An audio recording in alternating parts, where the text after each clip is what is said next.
담대하라라는 제목으로 우리 말씀을 한번 생각해 보겠습니다. 두 명의 여성이 친구입니다. 그래서 한 친구가 생일이 되어서 다른 친구가 그 친구에게 선물을 줍니다. 그런데 그 선물이 무엇이었는지 이 한 친구가 굉장히 감동에 격했습니다. 처음에는 선물을 받았을 때에 이 친구가 실망을 합니다. 어떤 선물이냐면 먹다 남은 감자칩 봉지, 그러니까 우리로 얘기하면 그냥 과자 봉지가 뜯어진 상태로 그렇게 이렇게 포장돼서 선물이 온 거예요. 그래서 처음 받았을 때는 그 선물 봉투를 뜯으면서 굉장히 기분이 좋았는데 그 선물 박스를 열어보니까 뜯어진 감자칩 봉투가 있는 겁니다. 그러면 기분이 어떨까요? 굉장히 상하지 않겠습니까? 얘가 나를 어떻게 생각해서 먹다 남은 이 과자를 이 선물 박스에 넣어서 나에게 선물하냐라고 생각할 수 있는 거예요. 그래서 처음에는 기분이 좋았다가 선물을 뜯으면서 과자 봉지가 나와서 기분이 상했다가, 그런데 그 과자 봉지를 보면서 이 친구가 다시 한번 감동에 사로잡힙니다. 그 마음에 눈가에 물기가 촉촉하게 고이는 울컥함을 느낍니다.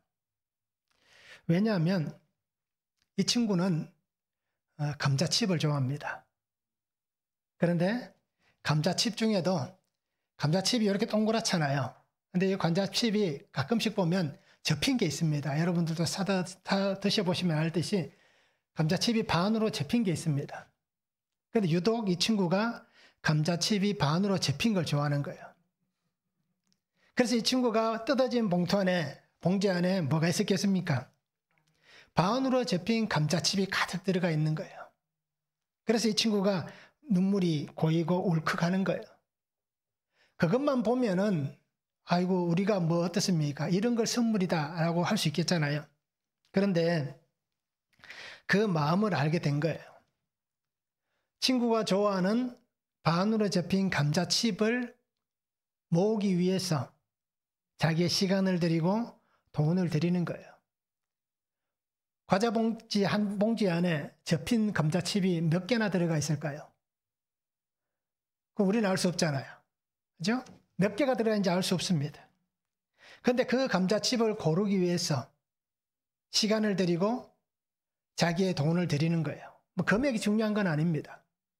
그래서 친구의 마음이 그 선물 봉지를 통하여서 전해지니까 이 친구가 그것을 받고 그냥 울컥하는 거예요. 감동에 밀려드는 겁니다. 자, 이렇듯 선물은 어떻습니까? 돈이 전부가 아닙니다. 그죠? 선물의 가치는 돈이 전부가 아닙니다. 그래도 우리는 어떻습니까? 저도 그렇고 우리 성도님들이 어떻습니까? 그래도 돈이 최고다 라고 하시는 분들이 더 많이 있을 거예요. 그래서 선물 이왕 줄 거면 그냥 이것저것 주지 말고 그냥 현찰로 줬으면 좋겠다. 요즘은 뭘로 주는 게 제일 좋습니까? 금으로 주는 게 제일 좋습니다. 지금 금 한 톤이 한 80만 원 정도 할 거예요. 아마 조금 더 할 수도 있을 겁니다.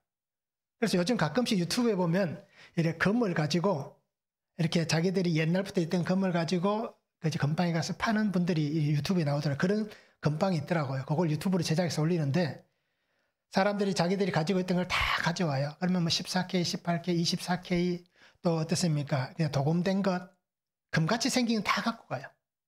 그래서 그 금방에서 다 분류를 합니다.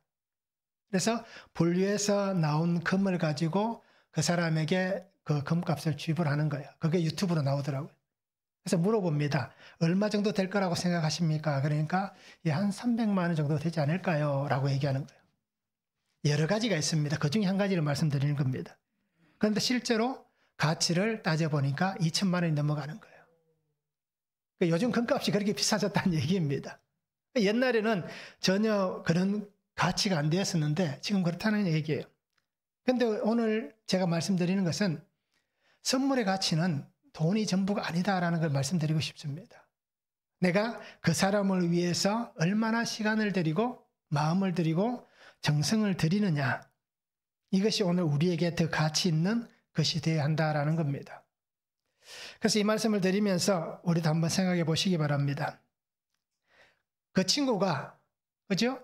비록 봉지가 뜯어져서 그것을 볼 때는 마음이 어떨지 모르지만, 근데 그 속에 들어가 있는 자기가 좋아하는 것이 가득한 것을 보았을 때 그가 좋아할 것 같은 그 마음을 생각하면서 시간을 들이고 정성을 들인다면 그것보다 더 귀하고 좋은 선물이 어디 있겠는가라는 것입니다. 그런 선물을 예수님께서도 우리에게 주신 거잖아요. 그죠? 돈으로 우리에게 주신 게 아니라 자신의 생명을 들여서 우리가 세상에서 살 수 없는 그 생명의 선물을 우리가 받았습니다. 그러면 이제는 내가 어떻게 해야 될까요? 나도 주님에게 그런 삶으로 귀한 선물을 드릴 수 있는 성도가 되면 좋겠습니다. 예수님께서 뭔가를 원하신다면, 야, 너 천국 올 때에 이 정도는 준비해서 와야 돼 라고 얘기하면 과연 우리가 갈 수 있는 사람이 몇 명이나 될까요? 그죠? 이만큼 준비하라고 하면 우리는 준비를 못할 수도 있는 거예요. 아마 거기에 예수님께서 준비하라고 하는 그만큼의 충족시킬 만한 사람은 없을 거예요. 그런데 어떻습니까? 그렇게 말씀하시지 않는 거예요. 우리에게 원하시는 것은 단 한 가지밖에 없는 거예요. 믿으라.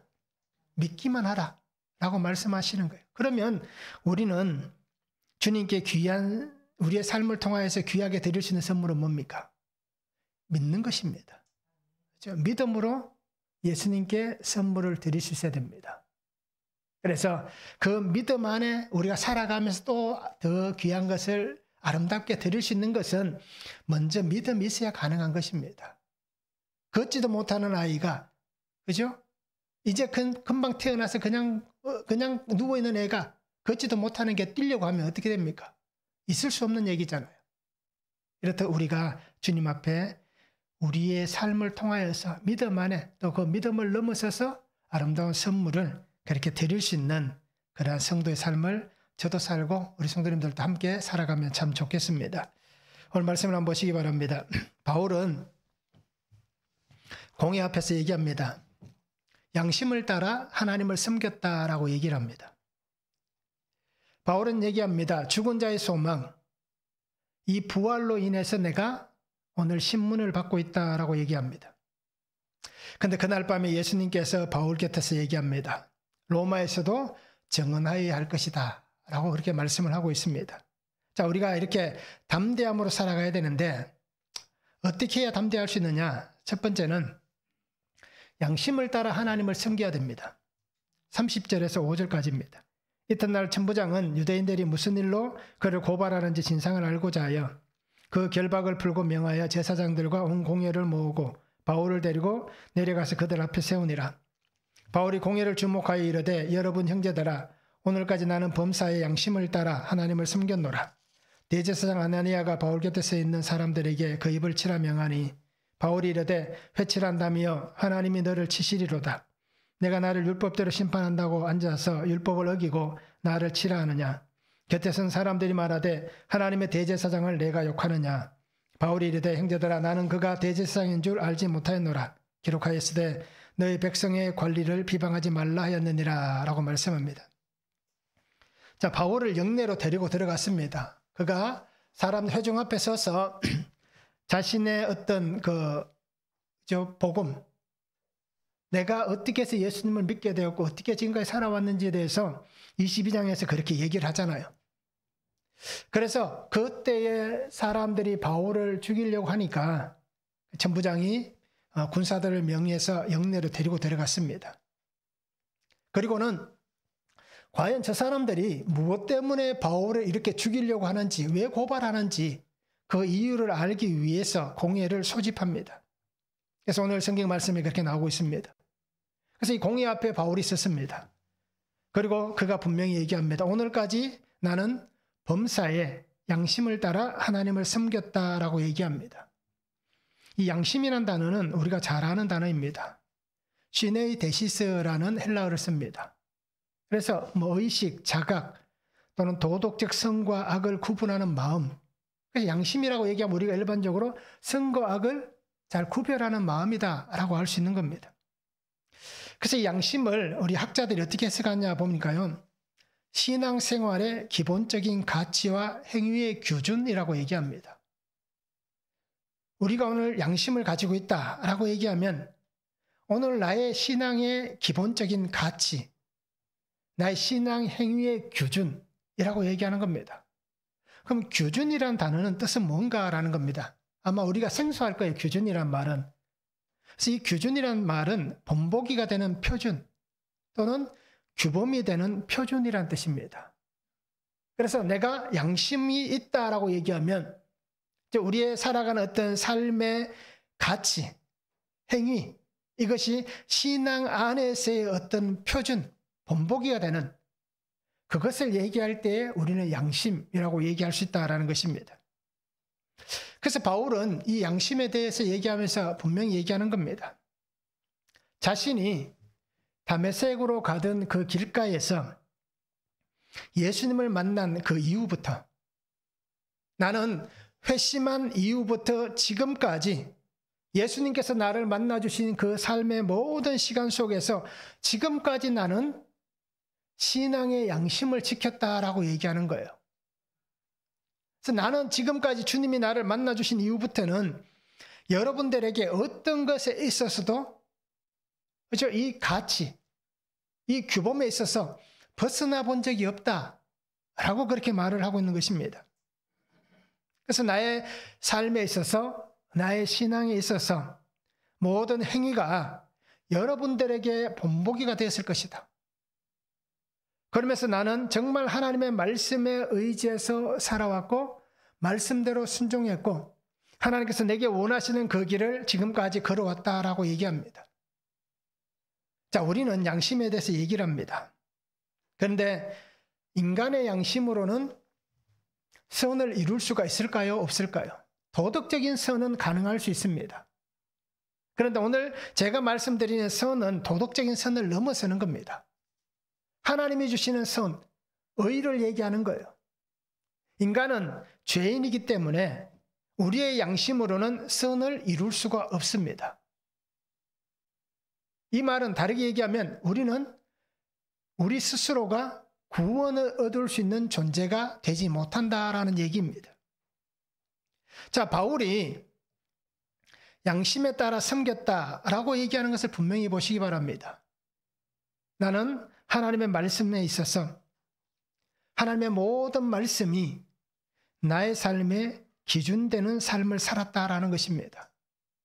그래서 지금까지 나는 말씀에 순종했다. 나는 지금까지 말씀이 인도하는 대로 살아왔다. 그리고 말씀대로 나는 삶을 살아내었다. 라고 그렇게 고백을 하고 있는 것입니다. 그래서 바울은 분명히 우리가 알듯이 갈라디아서 2장 20절에 고백이 있잖아요.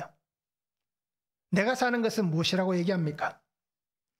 나를 사랑하사 나를 위하여 자신을 버리신 자기 자신을 버리신 하나님의 아들을 믿는 믿음 안에서 나는 살고 있다라고 고백하는 거예요. 그러니 이 사람이 얘기하는 이 양심에 대해서 누군가가 트집을 잡을 수가 없는 거예요. 그렇잖아요.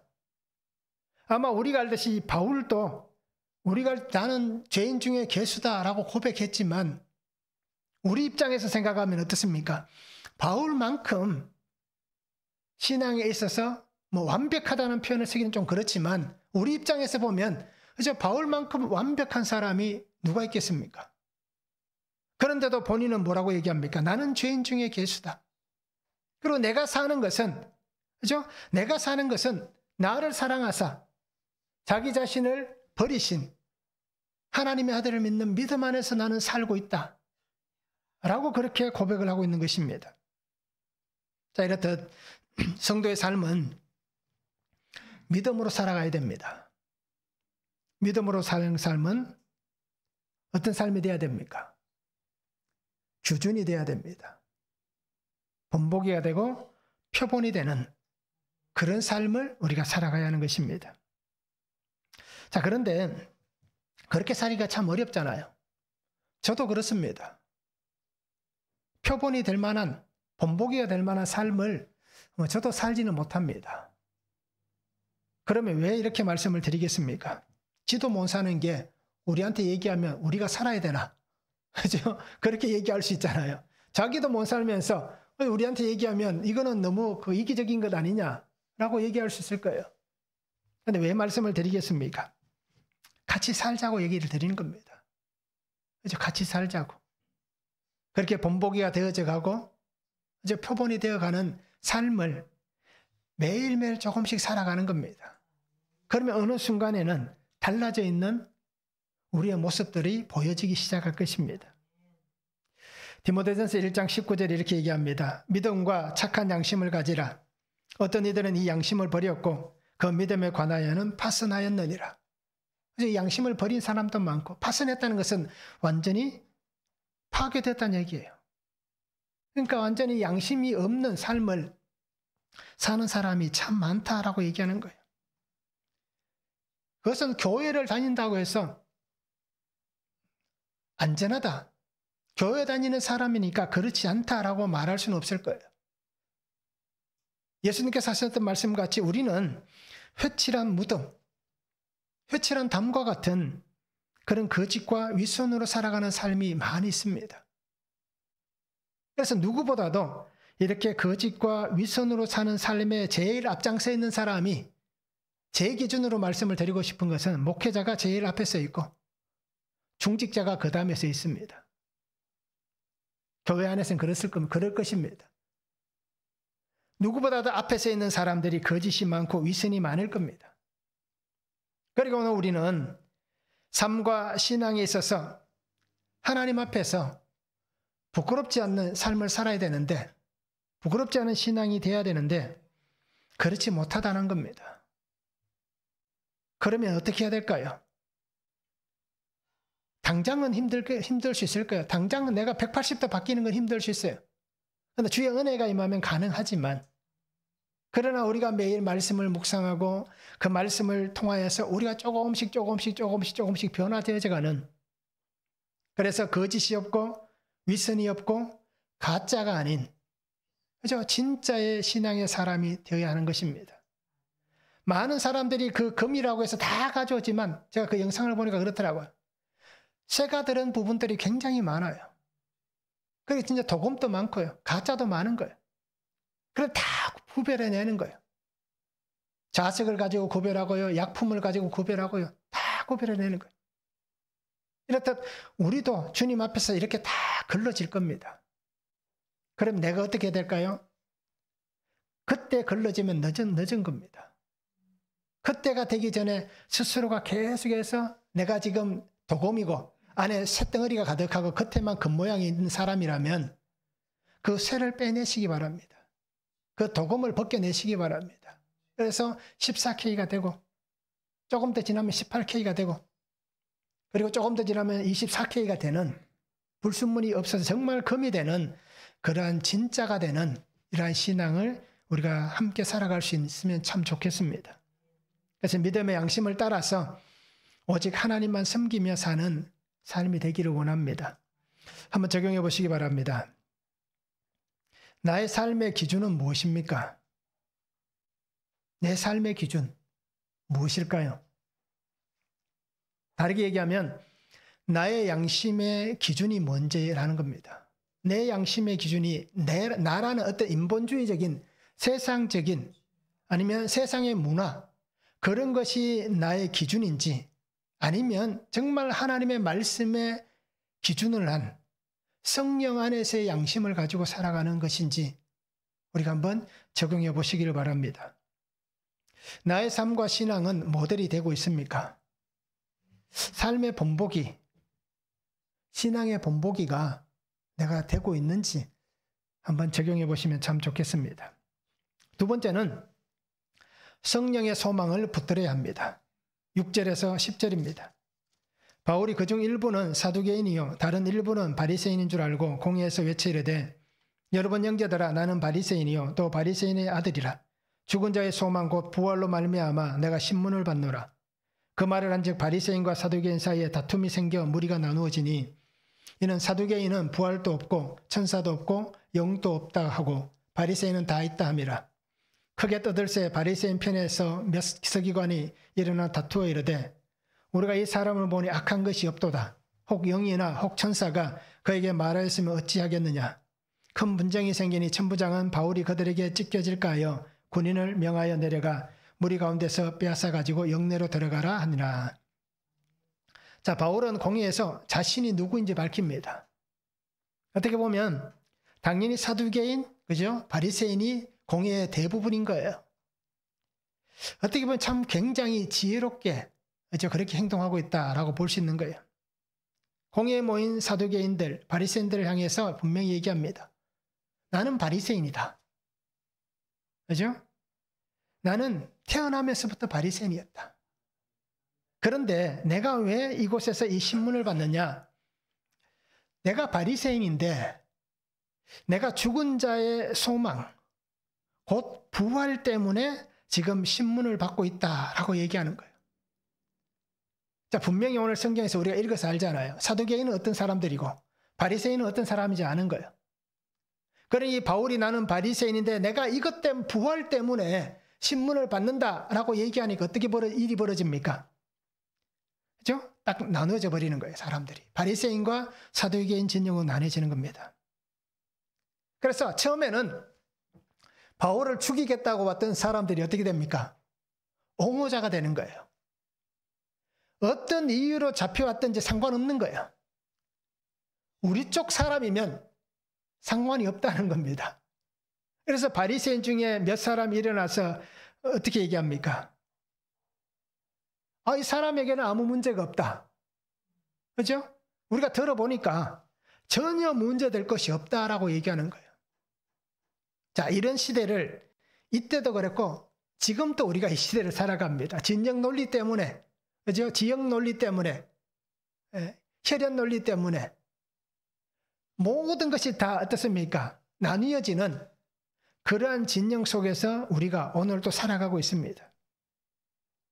사두개인들은 부활도 천사도 영도 믿지 않습니다. 그런데 바리새인들은 다 믿는 거예요. 그래서 서로 다툼이 일어납니다. 그러니까 바울이 어떤 것 때문에 와서 이제는, 그죠? 신문을 받는지 상관없는 거예요.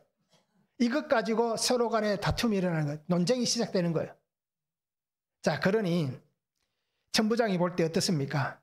이러다가 바울이 힘든 일을 당할 수 있겠다라고 생각해서, 그죠? 바울을 영내로 데리고 들어갑니다.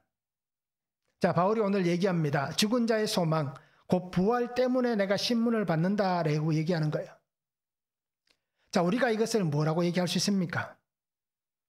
하나님의 구원. 하나님께서 약속하셨던 이 구원, 이 구속사. 이것 때문에 내가 오늘 이렇게 고통을 당하고 있다. 여러분들이 나를 죽이려고 하고 있다라고 얘기하는 거예요. 자, 바울이 전하는 것은 분명합니다. 하나님께서 예수 그리스도를 통하여서 우리 가운데에 하나님의 약속을 성취하셨다. 나는 이 약속을 전하는 사람이다. 내가 하나님의 약속하신 이 은혜를 전하고 있는데 내가 이 공회에서 또는 수많은 유대인들에게서 내가 고초를 당했고 지금 이곳에서는 여러분들에게 이렇게 신문을 받고 있다라고 얘기를 하고 있습니다. 부활하신 예수님을 전하는데 논쟁과 다툼이 일어날 수 있을까요? 일어날 수가 있습니다.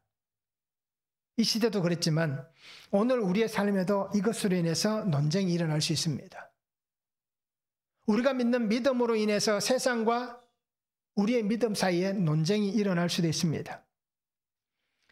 믿음이 없는 사람들, 믿지 않는 사람들은 믿음 자체를 부정하지만 부활, 동정녀 탄생, 그리고 성천, 재림, 이것에 대해서 사람들은 인정을 하지 않습니다. 그래서 이 문제로 인해서 우리는 끊임없이 논쟁을 하고 있는 겁니다. 복음을 전하면 끊임없이 이 문제에 부딪혀서, 그죠? 복음이 그 힘을 잃어버리는, 아니면 복음이 그 힘을 얻는 그런 양자 간에 우리가 살아가고 있다라는 것입니다.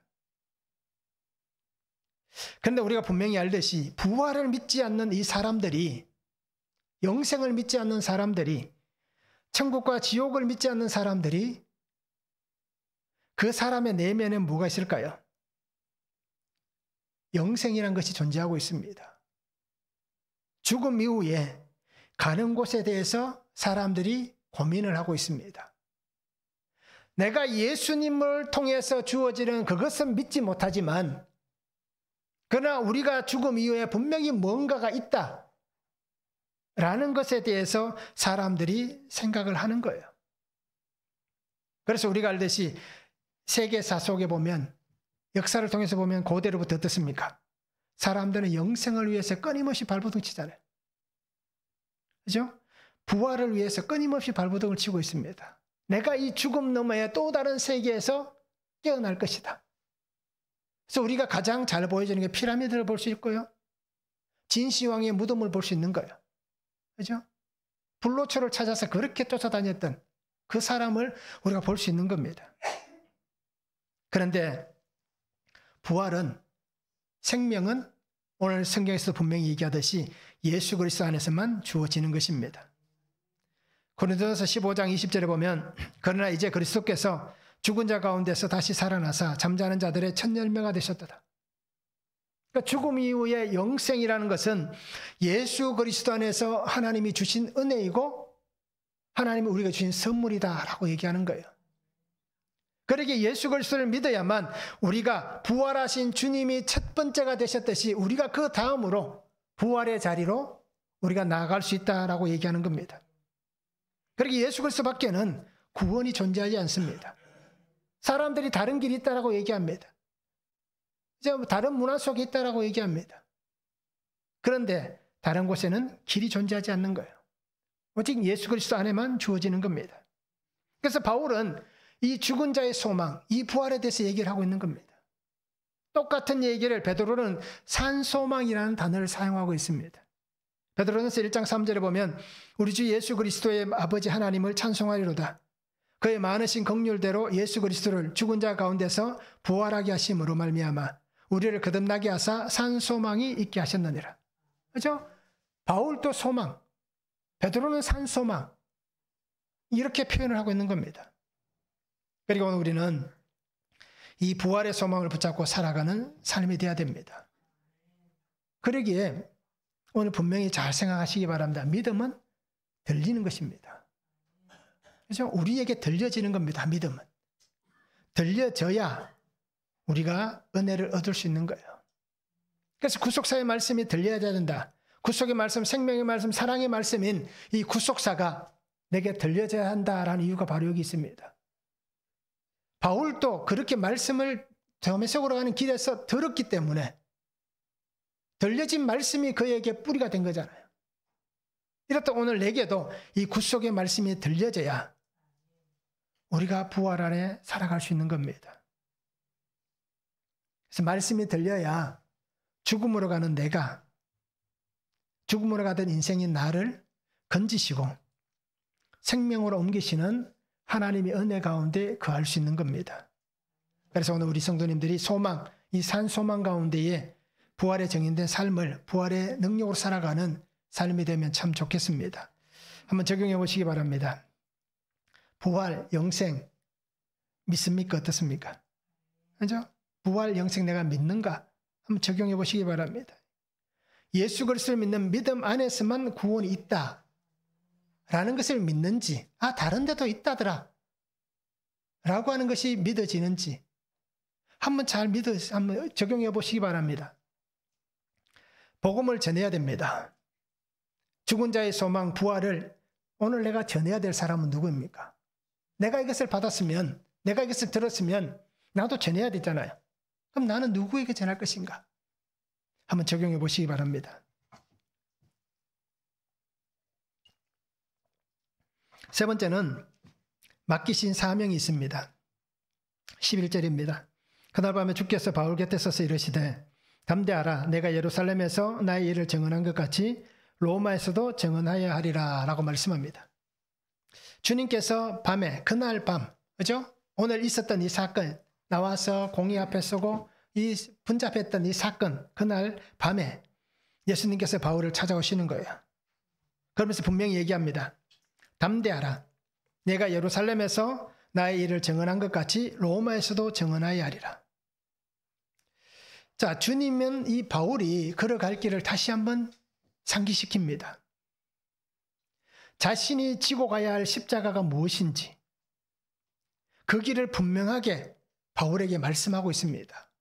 그래서 너는 이 길을 가게 될 것이다. 가야 한다. 라고 말씀하는 겁니다. 자, 바울은 지금 어떤 환경입니까? 성령에 이끌려서 예루살렘에 왔고요.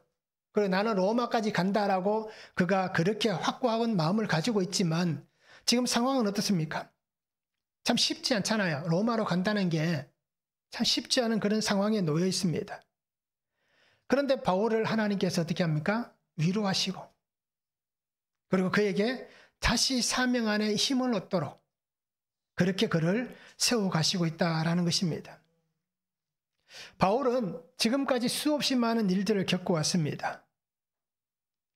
그런데 그 수없이 많은 일들을 겪은 그 시간 속에 예수님께서 함께 하셨고 지금도 함께하고 있음을 보여주는 거예요.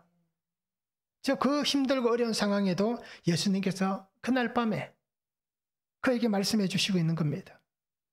그래서 그의 마음을, 그의 생각을, 그의 환경을, 그의 삶 전체를 예수님께서 다시 붙들어 주시고 있는 겁니다.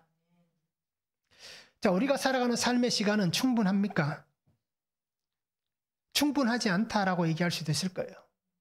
10년을 살았든 50년을 살았든 100년을 살았든 다 그렇게 생각할 거예요. 아, 나는 충분하게 살았다 라고 얘기하시는 분은 아마 별로 없을 거예요. 지금은 뭐 그런 마음이 있다 하더라도 막상 내가 죽음을 눈앞에 두었을 때는 조금 더 살았으면, 그죠? 하는 마음들이 다 있을 거예요. 왜 그럴까요? 아쉬움이 있기 때문입니다. 그리고 내가 살았던 삶의 자리 가운데에 사랑하는 것들이 있기 때문입니다. 그러니 조금 더, 그죠? 사랑하는 사람들과 조금 더 같이 있다가 가면 좋겠다라는 그 마음이 누구에게나 있기 때문에 삶의 시간이 충분하지 않다라고 모두가 여기고 있다는 겁니다. 그럼에도 오늘 바울을 통하여서 우리에게 주시는 말씀 뭡니까? 그 시간이 언제가 될지는 알지 못하지만 우리는 사명으로 왔다가 사명으로 가는 삶이 되어야 한다라는 것입니다. 그래서 바울에게 예수님께서 담대하라 라고 말씀합니다.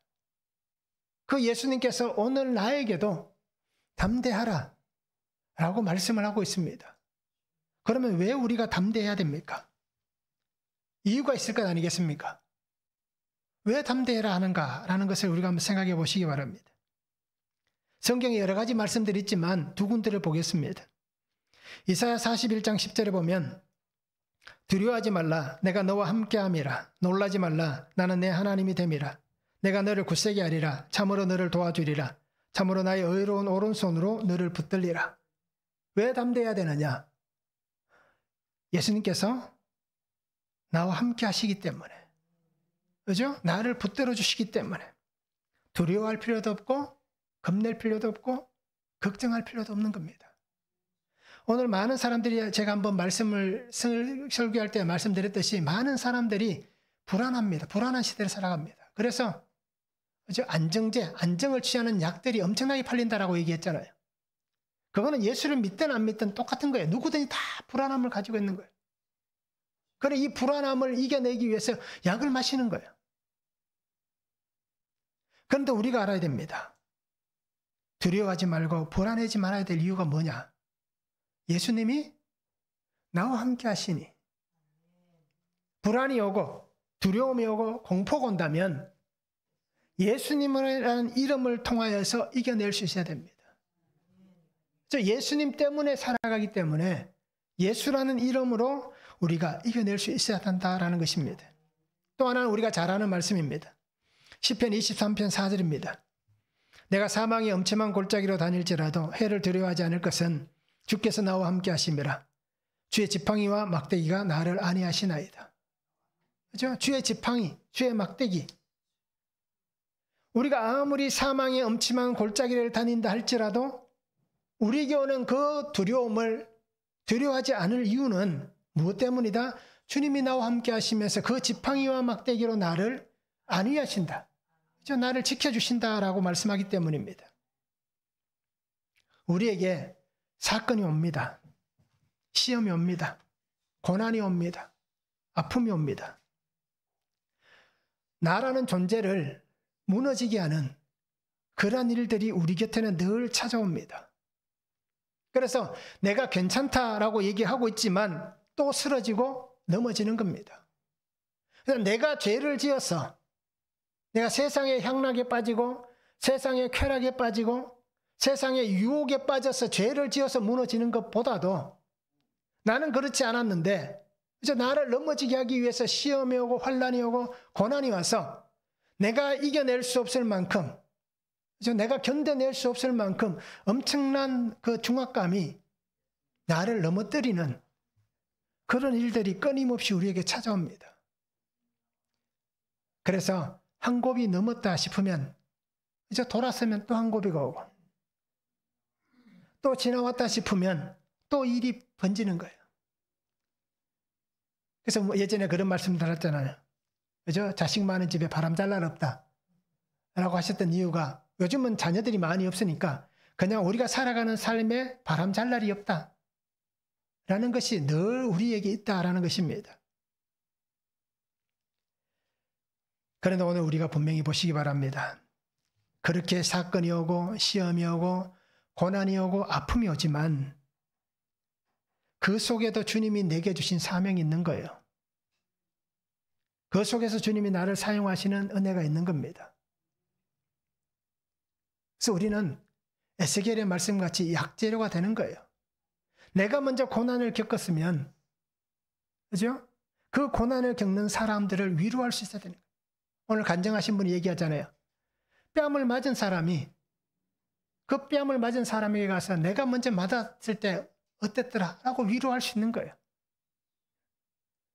그래서 우리는 어떤 상황에서든지 예수 그리스도를 전할 수 있고 제자의 삶을 살아가야 하고 끝까지 주님께서 내게 주신 이 생명, 구원, 영생, 이 부활, 바울이 얘기하는 같이 이 죽은 자의 소망, 부활을 전할 수 있는, 그래서 그것 때문에 고난을 겪는다 하더라도 그것을 전할 수 있는 그런 삶을 우리가 살아가야 하는 것입니다.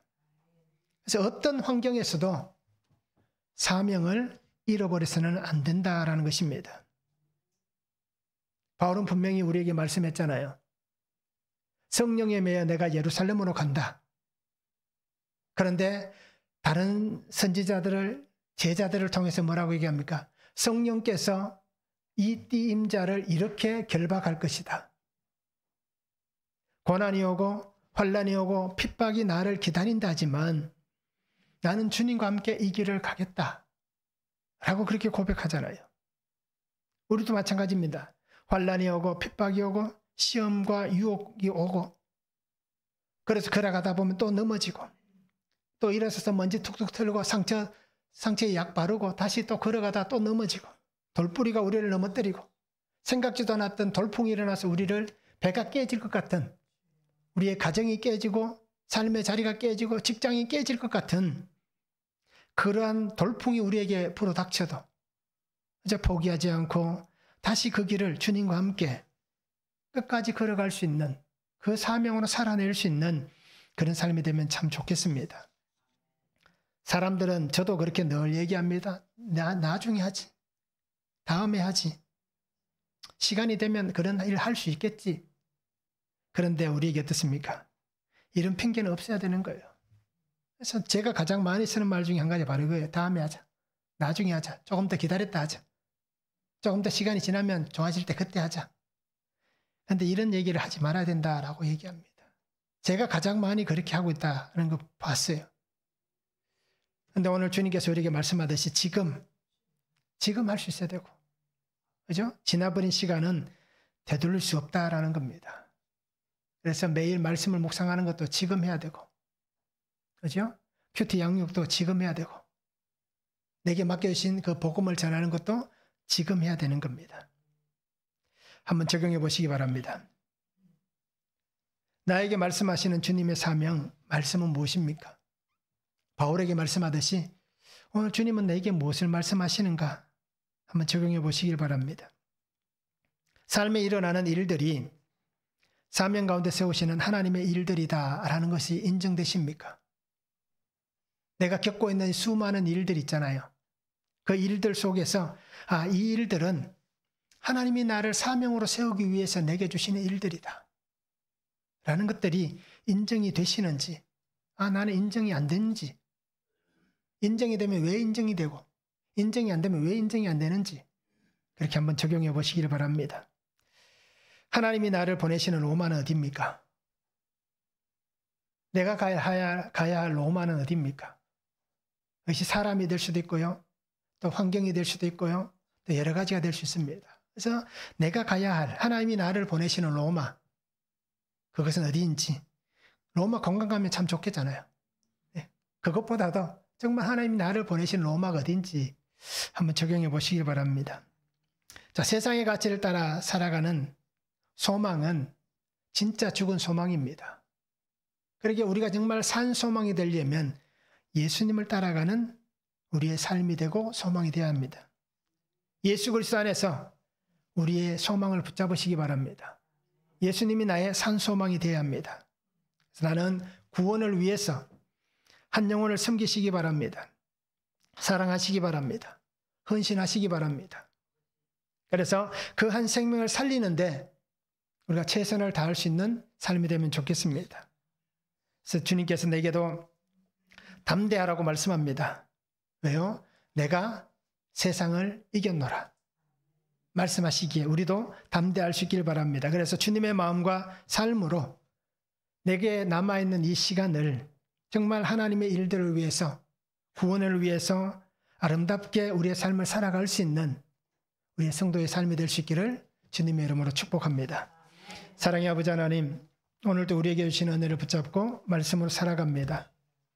하나님께서 우리에게 보여주시는 신실한 은혜 가운데 살아가게 하시고 담대하라 말씀하시는 이 말씀 안에서 우리가 살아가게 하시고 바울의 고백같이 죽은 자의 부활, 죽은 자의 소망, 그 산소망 안에 우리도 살아갈 수 있는, 그래서 예수 그리스도의 부활의 능력으로 살고 영생의 은혜를 누리며 이 땅에서 복음의 아름다운 삶을 살아가는 귀한 삶이 되게 하여 주시옵소서.